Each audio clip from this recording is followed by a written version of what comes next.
Kwa siatenya e kaunti ma Homa Bay kama jaod bura ma kaunti ma Homa Bay Joyce Osogo Bensuda okone tenda rita kwe kaunti no mondo mi owuog oko mar kedo gi jomaundu ma osebedo ka chando jo apiko anyate boma ma Homa Bay. Jo boda ahinya to mago matiye boma ma Homa Bay osebedo ka ywago rochruok mar arita kwe kaluwore ni nitiere jonjore moko mamayo gi apikni e seche mag otieno kendo chwe maneg kata mana joge gi moko. Okoni sekta mar apiko ondiko rawere mathoth kaluwore gi nok mag tije. To rochruok mar arita kwe mamiyo jomahundu mayo gi apikni biro ketho sekta no.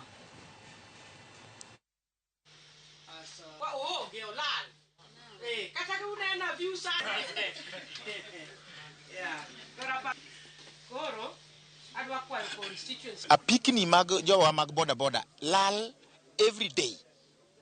To wakwayo the county commissioner because we say raise this complaint every now and again. Mondo giyie mondo gikonywa weche mag insecurity. Kech kogi kutieno saa achiel ok inyal paka apiko e stage kirito kata ng'ama miyo jaodi kodhi ohala nikech wan e CBO waka wan gi minewa matimo businesses matindo gi.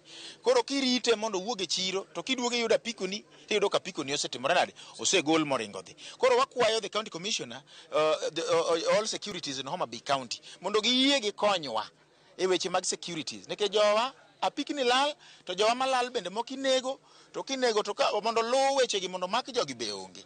Infrastructure obed ni geche motegno ma police nyalo bedo go, call center ma functional ma ka japiny ogocho ni en safe to tiyo kendo yudore.